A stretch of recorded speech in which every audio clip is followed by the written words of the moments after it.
The WBO grants two-time undisputed champion and currently WBA champion at 154, Terence Crawford, a 10-day extension. It looks like the Sebastian Fundora fight is back on the table. Also, Terence Crawford is currently the interim champion for the WBO belt. If Terence Crawford takes this fight and he beats Fundora, he will only need one belt to become three-time undisputed champion. Now, Sebastian Fundora's technical skills will not make this a challenge like Majimov. What will make this a challenge is Fundora's dimensions. He's at 154, he's 6'6", he has an 80-inch reach. In prior fights, that reach went to waist. It didn't really matter because Fundora is a tall guy that likes to fight inside. But it seems like in the Tim Tszyu fight, he has found his jab. And that could be a challenge even for a skilled fighter like Terence Crawford, who's also 37 years old. Some people believe Terence Crawford is starting to age. He's at the end of his prime. And that comes from the performance he had against Israel Majimov.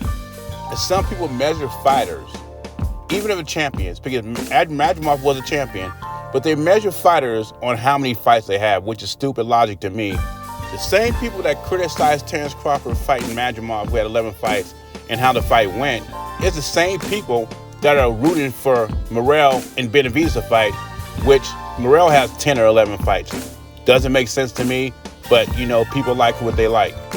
And the kicker is, Morrell's not even a champion. There's also a rumor out there that Jermell Charlo might be coming back on the Tank Davis card. Is he coming back to 154? Because Jermell Charlo hasn't fought at 154 for 2 years. But this is the fight a lot of people on boxing Twitter are calling for. But to me, now this fight doesn't have any value.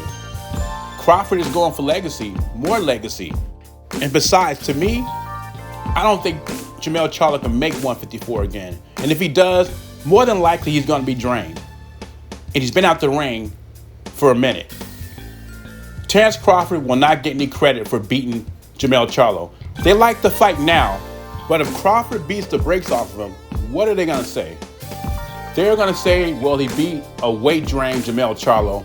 They're going to use the same excuses and talking points they use with Errol Spence.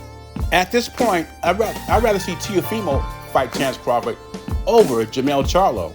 I don't know any logical boxing fan would rather see Terence Crawford fight Jermell Charlo over Fundora, which is a unification match on his way to being 3 times undisputed. The Jermell Charlo fight does not make sense. Jermell Charlo has no belts anymore.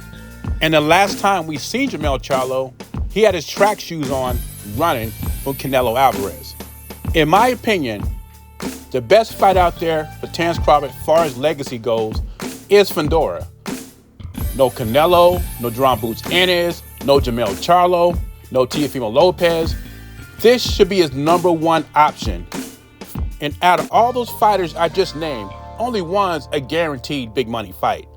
The other fights, people just talk about his big money, but there's no proof of that because none of those guys are a draw. Boots Ennis, Teofimo, etc. Canelo is a guaranteed draw. He's the biggest draw in boxing. So that is life-changing money. But Canelo doesn't know what he's going to do yet. We don't even know what Sebastian Fundora is going to do yet. He might be just bluffing. But I'm in the minority because I would be more excited with the Fundora-Crawford fight than I would be for the Canelo-Crawford fight. But anyway, leave your thoughts and comments below. Which fight you'd like to see Crawford in next? Jay Beasy, I'm gone. I look at it like this. If Fundora licking his chops Yeah. over my performance with Majimov, Yeah. I should be licking my chops Yeah. because Majimov knocked Fundora out in sparring.